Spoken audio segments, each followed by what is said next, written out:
overall country. Father, I now invite you to share your experiences with the Council. Thank you.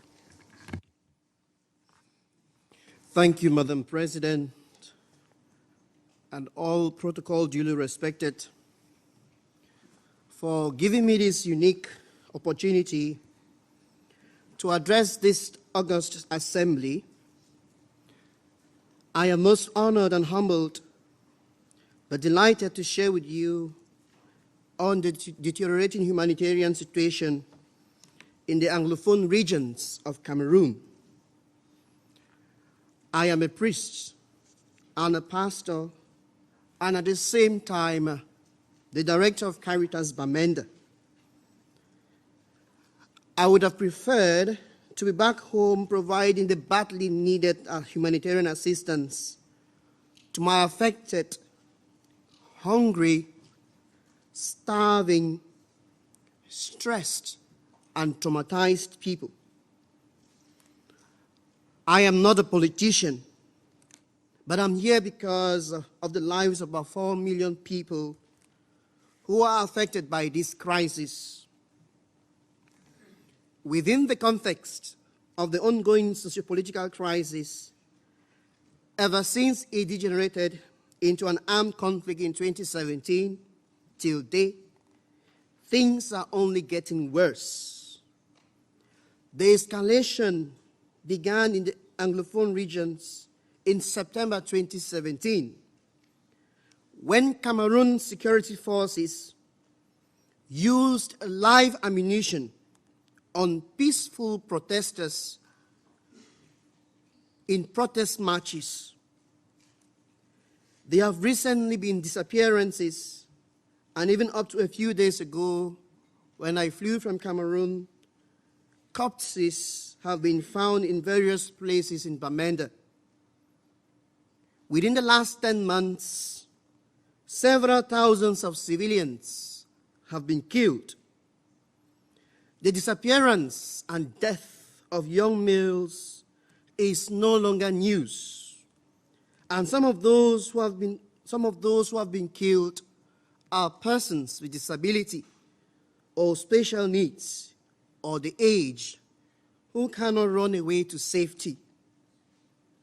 For want of time and sparing this noble house the embarrassment of the saddening situation we live in the Anglophone regions, I have left out the details of the recorded murders perpetrated either by the armed separatist groups, otherwise known as the Amber Boys, or the Cameroonian military, which acts as an instrument of terror to the local people. Corpses continue to be discovered here and there. It is hard to know the number of security forces or pro-independent fighters that might have been killed. What is certain is the fact that is on an increase. Madam President, many buildings, including living homes, business centers, hospitals, private and public property, have been burned down in various localities in the English-speaking regions within the last 24 months. The belligerent parties have not claimed or accepted responsibility for these burnings. Yet, the figures are quite alarming. It is as indicated in these few statistics. In Bui Division alone, more than 1,500 houses have been razed down by flames, and the figures are on the increase. In Menchum Division, over 1,350 homes have been burnt down. In Momo Division, 2,000 plus homes and businesses razed to ashes. In Boyo, over 400 houses and at least 6 hospitals have been affected partly or completely by fires. The recent case being that of the district hospital of Kumba. These figures are not exhaustive, Madam President, and I am afraid They are on the rise, and it is logical, for the more homes are burned, the more people are displaced, the greater the humanitarian need. These needs are as of now underfunded. As of the 4 million people affected, below 10% receive humanitarian assistance from the international humanitarian organizations. Few international actors are on the field. IRC is in the southwest region providing paper vouchers for IDPs. CRS is in collaboration with CARITAS Bamenda is in the northwest region providing e-vouchers for IDPs. Plan International and the Norwegian Missionary Society are worth mentioning here for their relentless effort. There are several others. For want of time, I didn't mention. I do understand that access is a problem for the international NGOs, why they are dragging their feet. But the local partners do have a way to navigate to the targeted population, though not all the time. Madam President, as for access, the pro-independent fighters have made the region ungovernable.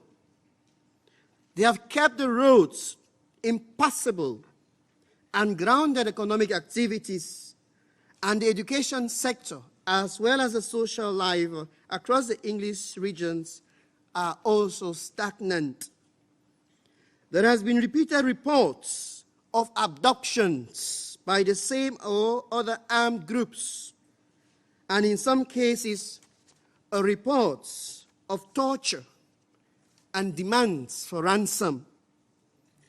These abductions include 11 male students who were abducted on the 31st of Wednesday, the 31st of October, 2018. And a few days later, on the 4th of November, the same year, 2018, 78 students and 3 staff members of the same institution, the Presbyterian Secondary School in Nkwen, were equally abducted. The disquieting saga of St. Augustine's College, in which 176 members of the Catholic institution were abducted on the 16th of February 2018. Of this number, 170 students were generally below the age of 18. 3 of our priests who tried to follow the trail of the abductees were also caught and detained by the same group, and all were only released a day later. These incidents forced the institutions to close down, including a minor seminary and other schools in the locality. The enrollment in our Catholic schools for the last academic years has dropped to less than 20% as the crisis escalated. This indicates an estimate of the number of children who are likely out of school now, except those who have moved and are enrolled in other regions. In the nursery and primary schools, it stands at 55,000. In the secondary and high schools, it stands at 25,000 in these 2 English-speaking regions. Madam President, the health sector has been greatly affected. The St. Martin de Porres Catholic Mission Hospital in Njokikang, the Bingo Baptist Hospital in Boyle Division are greatly touched.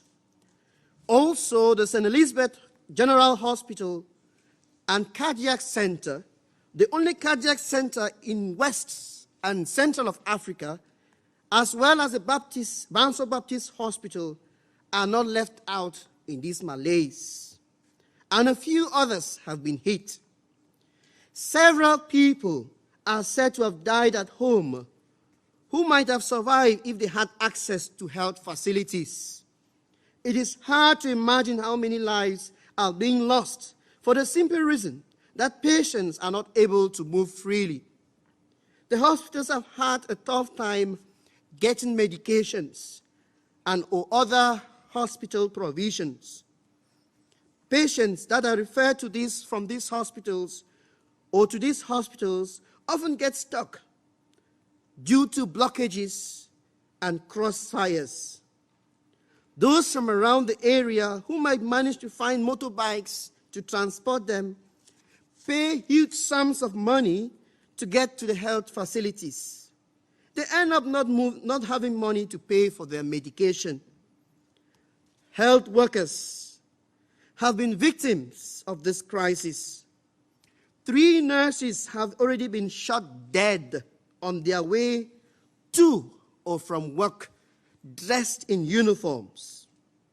Several have been attacked and wounded, even in the hospitals, where they render service to the nation.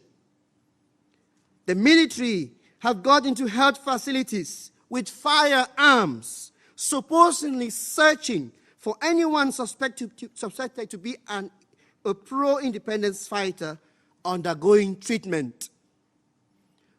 The World Health Organization, Doctors Without Borders, Médecins du Monde, and others have been of invaluable help to the population in providing free health assistance. Madam President, a military solution has never been an option in any conflict resolution in the world. Dialogue is the solution. But who are those going to sit on the table? It's a question. I strongly appeal for the UN to get the protagonists to immediately stop the bloodshed and the killing of innocent civilians and call for a ceasefire. There is an urgent need of a neutral body to mediate and facilitate the dialogue in order to put an end to this humanitarian disaster. I appeal for the UN to equally scale up humanitarian assistance and force the Cameroonian government to demilitarize the Anglophone regions, because with a military presence, the future is bleak and the end to the crisis is far from being a reality. In addition to the activities of the government forces and the pro-independent fighters, there is a possibility that a few individuals might be using the situation to make money for themselves. This is the economy of war, which you are much aware of. Because of these, the killings, the looting, the burning, the rape, the random gun battles, shortage of food and other provisions, abductions, torture, growing hate, lack of trust, suspicion, and difficulty in burying the dead and even giving them a dignified burial, and many threats. Thousands of persons have been displaced within the 2 regions, and many others have fled to other places of the regions for safety. I received the very first set of displaced persons. There were 25 in number. They had been attacked, their homes burned, and a lady among them, her husband was shot point blank in front of her, and a military person used his own motorbike and poured gasoline on him and lit fire and had this man burned right in front of the wife. The wife was badly beaten with the machete, her hands wounded with the cutlass.